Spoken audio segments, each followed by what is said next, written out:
ഒരു ട്രെൻഡിങ് ആയിട്ടുള്ള വേർഡാണല്ലേ ഡിപ്രഷൻ. ചെറിയൊരു സങ്കടം വരുമ്പോൾ തന്നെ എല്ലാവരും യൂസ് ചെയ്യുന്ന വേർഡാണ്. നീ ഡിപ്രസ്ഡ് ആണോ, എന്താ നീ ഇങ്ങനെ ഡിപ്രസ്ഡ് ആയിട്ട് ഇരിക്കുന്നത് എന്നൊക്കെ. ഹായ്, ഞാൻ Shemeena, consultant psychologist, absolute mind, Kannur. ക്ലിനിക്കിൽ വരുന്ന പല ആൾക്കാർക്കും ഏർലി സ്റ്റേജിൽ മനസ്സിലാക്കാൻ പറ്റാത്ത ഒരു അവസ്ഥയാണ് ഡിപ്രഷൻ. എന്താണ് ശരിക്കും ക്ലിനിക്കൽ ഡിപ്രഷൻ? നമ്മൾ ഒരുപാട് ആക്ടിവിറ്റീസ് എൻജോയ് ചെയ്തിട്ടായിരിക്കും ചെയ്യുക. അതൊന്നും എൻജോയ് ചെയ്യാണ്ട് ആർക്കോ വേണ്ടി ചെയ്യുക.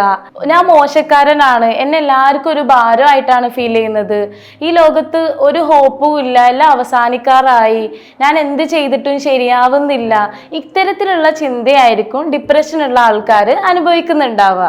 ജീവിതത്തിൽ ഒരുപാട് പ്രതിസന്ധികൾ കടന്നു വരാം. അതൊരു ബ്രേക്കപ്പ് ആവാം, ഇഷ്ടപ്പെട്ട ആളുടെ മരണം ആവാം, എക്സാം ഫെയിലേഴ്സ് ആവാം. ഇത്തരത്തിലുള്ള സാഹചര്യത്തിൽ 2 ആഴ്ചയിൽ കൂടുതൽ ഈ ഇത്തരത്തിലുള്ള നെഗറ്റീവ് ചിന്തകളും ഒരുപാട് പ്ലഷറബിൾ ആക്ടിവിറ്റീസ് ചെയ്യാൻ പറ്റാത്ത അവസ്ഥ, ഇതൊക്കെയാണ് ക്ലിനിക്കലി ഡിപ്രഷൻ ഡയഗ്നോസ് ചെയ്യപ്പെടാവുന്ന ക്രൈറ്റീരിയാസ്.